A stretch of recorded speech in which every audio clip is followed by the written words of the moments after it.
Hello everyone, welcome to MS Maths. So in this video we are going to discuss about oscillation of liquid in U-tube. जो U-tube है, U-shape की एक हम tube लेते हैं, एक नली लेते हैं, उस नली में जो इसका ऑस्किलेशन हो रहा है, जो लिक्विड हम यहाँ पे ले रहे हैं, उस लिक्विड का जो ऑस्किलेशन है वो हम यहाँ पे देखेंगे। यानी कि जो U नली है उसमें जो U आकार की जो नली है उसमें द्रव का U नली में द्रव का दोलन, हम यहाँ पे उसका दोलन की बात करेंगे, उसके ऑस्किलेशन की बात करेंगे। तो यू ट्यूब जो होती है उसमें ये जो दोलन है वो किस टाइप से होता है, तो उसका हम यहाँ पे देखते हैं कि सबसे पहले फिगर को समझते हैं। फिगर नंबर 1 में यहाँ पे आप अगर देखें तो ये ए पॉइंट है, ये बी पॉइंट है, इसमें बराबर लेवल में एक लिक्विड को भरा गया है, जिसमें दोनों पॉइंट देख सकते हैं आप एकदम इक्विलिब्रियम कंडीशन में है, बराबर कंडीशन में।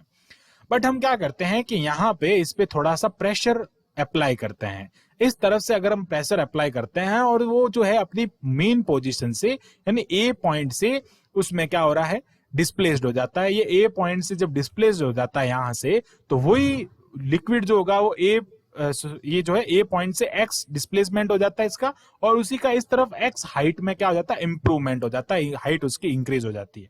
सो ये इसका बेसिकली कंसेप्ट है। तो हम यहाँ पे जो हमको लेट करना है, पहले एक बार हम उसकी बात कर लेते हैं जो हमको डेरिवेशन में यूज है। तो मैं यहाँ पे जो लेट करना है उसके लिए हम बात करते हैं, तो यहाँ पे मैं लिख लेता हूं। सो फर्स्ट पॉइंट के हम यहाँ पे बात करते हैं कि cross section area of YouTube, जो ये क्रॉस सेक्शन एरिया आप यहाँ पे देख रहे हैं, इसका ये जो इसका जो अनुप्रस्थ काट क्षेत्रफल है, ये इसको हम ए लेट कर रहे हैं। तो ये हो जाएगा हमारा यहाँ पे cross section. So that cross section of YouTube, जो हमारा यूट्यूब है उसका क्रॉस सेक्शन एरिया क्या हो जाएगा, वो हम यहाँ पे लेट कर रहे हैं ए। और मैं बात करता हूं डेंसिटी ऑफ लिक्विड। अच्छा एक बात बताते हैं, जब ये प्रैक्टिकल हम लैब में करते हैं तो वहां पे जरूरी नहीं है कि आप वाटर का यूज करें, आप कोई अलग लिक्विड भी ले सकते हैं जिसकी डेंसिटी आपको पता होती है। ओके, जैसे वाटर की डेंसिटी जो होती है वो 1 होती है, उसी टाइप से अलग आप कोई भी लिक्विड ले सकते हैं। किसी की 0.8 होती है, किसी की 1.2 होती है, जो आपको मिले उसका आप यूज कर सकते हैं, बट आपको उसके लिए डेंसिटी पता होनी चाहिए, लिक्विड की जो डेंसिटी है। तो यहाँ पे हम लेट कर रहे हैं डेंसिटी ऑफ लिक्विड, जो आपका लिक्विड है उसकी डेंसिटी क्या है। तो हमने यहाँ पे डेंसिटी को रो कंसीडर किया है, और यहाँ पे हम लेंथ की अगर बात करते हैं तो इसकी जो लेंथ है वो यहाँ पे एक्स कंसीडर की है। एक पॉइंट से अगर हम बात करते हैं तो इसकी जो लेंथ है वो हमने यहाँ पे, ये देख सकते हैं आप, ये जो इसकी लेंथ है, ये लेंथ हमने यहाँ से कंसीडर की है, इसके लिए एक्स लेंथ में ये ऑलरेडी था, और उस एक्स लेंथ से ये क्या हो जाता है, वापस ऊपर एक्स लेंथ से और चला जाता है। इट मींस इसकी लेंथ यहाँ पे क्या हो जाएगी, डबल हो जाएगी, यानी कि 2x हो जाएगी। सो ये कैसे होती है वो भी हम यहाँ पे देखेंगे। तो मैं बात करता हूं the length of extra column of the, जो राइट साइड में यहाँ पे आप देख सकते हैं, इस साइड में राइट साइड में जो हमारा एक्स्ट्रा उसमें कॉलम भर रहा है, एक्स्ट्रा कॉलम में जो लेंथ इंक्रीज हो रही है, तो मैं वो इंक्रीजिंग लेंथ लिखता हूं। तो यहाँ पे क्या हो जाएगा, length after applying the pressure,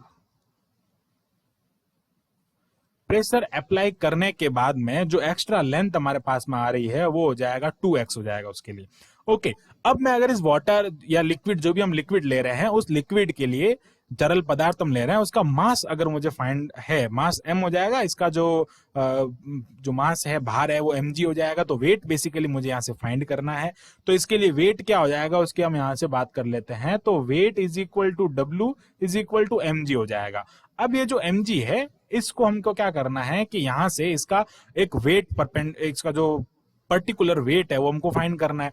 तो हम यहाँ पे क्या करते हैं कि जो मास है इसका वो फाइंड करते हैं। तो डेंसिटी किसके इक्वल होता है, मास अपॉन उसके वॉल्यूम के इक्वल होता है। और वॉल्यूम अगर हम यहाँ से वॉल्यूम की बात करते हैं तो वॉल्यूम क्या हो जाएगा उसके लिए, एरिया इंटू लेंथ, यही तो होता है। वॉल्यूम का मीनिंग क्या होता है वो हम यहाँ से देख लेते हैं। वॉल्यूम होता है एरिया इंटू लेंथ, और एरिया इंटू लेंथ की अगर हम बात करते हैं तो वो यहाँ पे x है, तो ये हो जाएगा ओमेगा, सॉरी ओमेगा नहीं है, ये W है। तो W is equal to mg जो है, इसके लिए हम यहाँ पे क्या करेंगे, m की वैल्यू हम यहाँ से पुट कर देंगे। तो m इज इक्वल टू क्या हो जाएगा, v into D. Okay, m is equal to हो गया v into D into G. अब हम देखते हैं यहाँ से हमारी डेंसिटी हमने कंसीडर की थी रो, v क्या हो जाएगा, x इंटू ए, एरिया इंटू लेंथ क्या हो जाएगी हमारे यहाँ पे जो है, इसके लिए लेंथ 2x हो जाएगी, जो हम यहाँ पे कंसीडर कर रहे हैं। तो ये यहाँ पे एरिया इनटू इसकी जो लेंथ है हम ले रहे हैं 2x लेंथ इसकी ले रहे हैं, और डेंसिटी हमने यहाँ पे रो कंसीडर की है g, तो g ही होगा, तो इसके लिए वेट क्या हो जाएगा 2ax रो g। तो ये आ गया हमारे पास में इस लिक्विड का वेट। हमको मास पता था, इसका मास m है, इस मास से हमने यहाँ पे लिक्विड का जो वेट है वो हमने फाइंड कर दिया। अब लिक्विड का वेट फाइंड करने के बाद में हमको इसके लिए एसएचएम की इक्वेशन फाइंड करनी पड़ेगी। अब ये जो वेट है वो क्या करेगा कि हम यहां से इसको क्या कर रहे हैं, किस टाइप से प्रेशराइज करके छोड़ रहे हैं। ओके, तो यहां से हमने क्या किया, इसको इधर से दबाया, और इधर से दबाने के बाद में ये इतना ऊपर गया यहां तक। अब इतना ऊपर जाने के बाद में हम क्या कर रहे हैं, ये प्रेशर जो है उसको रिलीज कर रहे हैं। अब जब ये प्रेशर यहां से रिलीज होगा तो क्या ये यहीं पे रहेगा? नहीं, इसका जो वेट है वापस इस पे प्रेशर डालेगा, खुद का वेट ही इस पे प्रेशर करेगा, जिसके कारण क्या होगा, ये इस तरफ क्या होगा, ऑस्किलेट करेगा, दोलन करेगा उस यूट्यूब में। वो जो वाटर या फिर जो भी हम लिक्विड ले रहे हैं वो उसमें ऑस्किलेट होगा। तो यहाँ पे बेसिकली इसका वेट ही वापस क्या कर रहा है, उसको प्रेशराइज्ड कर रहा है, यानी कि जो रीस्टोरिंग फोर्स भी उसका वेट है, और वहां पे उसको दोलन कराने के लिए जो कारक है इंपोर्टेंट, वो भी यहाँ पे कौन है, वेट है। तो वेट के यानी कि जो भार है इसका, वो भार ही यहाँ पे क्या कर रहा है, उसको प्रेशराइज कर रहा है, और भार ही उसको वापस मीन पोजीशन में लाने की कोशिश कर रहा है। सो दैट, तो मैं यहाँ पे क्या लिखूंगा कि रीस्टोरिंग फोर्स क्या हो जाएगा, so that the restoring force. Restoring force का मतलब क्या होता है, जो उसको मीन पोजीशन में लाने की कोशिश करता है। तो रीस्टोरिंग फोर्स क्या हो जाएगा इसके लिए, F is equal to minus 2ax rho g हो जाएगा। वेट तो क्या है इसका प्लस में, बट ये F क्या कर रहा है, इसको अपोजिट डायरेक्शन में लाने की कोशिश कर रहा है ना। ये किसको रिप्रेजेंट कर रहा है, अपोजिट डायरेक्शन को। तो अपोजिट डायरेक्शन को लाने की कोशिश कर रहा है, इट मींस क्या हो जाएगा, ये अपोजिट डायरेक्शन में इसमें यहाँ पे माइनस साइन को ये रिप्रेजेंट कर रहा है। माइनस साइन यहाँ पे अपोजिट डायरेक्शन को बता रहा है कि ये जो है वो अपोजिट डायरेक्शन में एक्टिंग कर रहा है, या फिर अपोजिट डायरेक्शन में अप्लाई हो रहा है।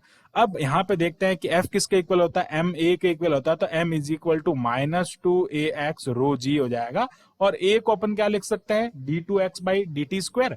ओके, तो ये हो जाएगा d2x upon dt square is equal to minus 2ax rho g। और इसको हम कुछ इस टाइप से लिख लेते हैं यहाँ पे, तो ये हो जाएगा d2x upon dt square minus 2a rho g upon m। और x को हम लिख लेते हैं बाहर, यहाँ पे x वेरिएबल है, उसके लिए x जो है वो बार बार चेंज हो रहा है, इसलिए हम बाहर लिख लेंगे।